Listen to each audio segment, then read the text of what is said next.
qui dénonce les assassinats qui ont eu lieu à Paris.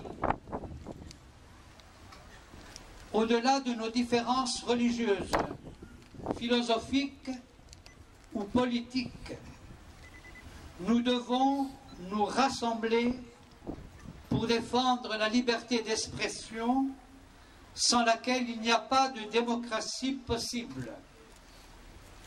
Certains sont tentés par la violence ou la haine à l'encontre de la communauté musulmane présente en Corse. Ne tombons pas dans ce piège. La violence, surtout lorsqu'elle est injuste, engendre la violence et le chaos. Quelles que soient nos différences, apprenons au contraire à dialoguer, à nous connaître, à vivre ensemble. C'est de la paix dont nous avons besoin. Ici, en Corse, construisons ensemble la fraternité que nous offrirons aux générations suivantes. Bonjour, en tant que l'imam de Bastia, je tiens tout d'abord à présenter mes sincères condoléances aux familles des victimes. Nous devons dénoncer ces actes terroristes qui n'ont rien à voir avec l'islam. Et le Coran n'a jamais permis de tuer ou de maltraiter d'autres communautés.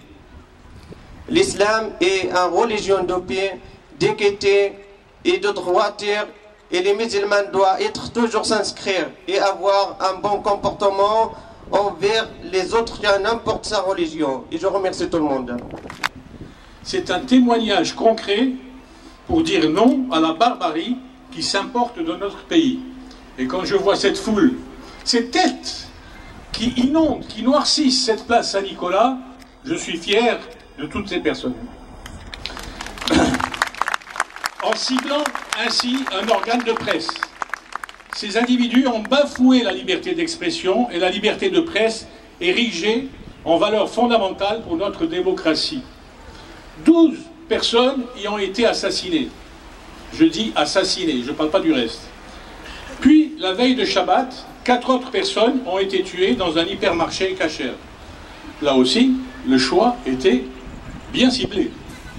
Demain, une autre valeur fondamentale risque d'être prise pour cible par ces mêmes barbares.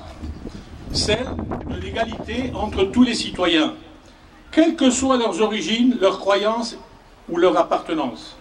Car la liberté est et se doit de rester le fleuron de notre République. Alors que la nation est touchée de plein fouet, formons tous ensemble un front de résistance dans l'action.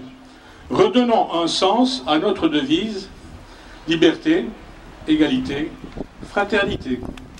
Je vous invite donc à dédier une prière lors de vos offices à la mémoire des victimes et au prompt rétablissement des blessés, parce qu'on les oublie. Le dessin de presse a disparu, la satire a disparu. Il n'y est resté que... Parce que oui, c'est ça la colonne vertébrale de l'esprit satirique. C'est ça l'humour, c'est ça l'irréférence, le blasphème, ou je ne sais quel mot que l'on peut employer pour décrire le travail de Cabu, Charles, Bonoret, Tinius et Wolinski, pour ne parler que des dessinateurs. Sans oublier l'élan ancien de Charlie, dont on en viendrait presque à se réjouir qu'ils soient morts trop tôt pour ne pas être eux aussi victimes de l'horreur. Pierre Desproges, Jean-Marc Reiser, Coluche, GB, le professeur Choron, Michel Pollack et bien évidemment François Cavana. Et je ne parle pas de ceux qui restent et qui devront vivre et continuer à bosser en regardant les chaises vides qu'occupaient leurs amis. Je vous rappelle que c'est vous qui êtes en deuil.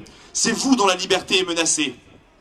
Charlie, c'est la lutte contre la bêtise, contre ceux qui pensent que la liberté consiste à piétiner celle des autres. C'est la résistance contre le racisme, la xénophobie, l'antisémitisme, l'homophobie, le sexisme. C'était des ardents défenseurs de la cause animale. En s'attaquant à Charlie, au symbole qu'est à leurs yeux Charlie, ils veulent nous terroriser, nous amener à nous dresser les uns contre les autres. Il ne faut pas leur faire ce cadeau.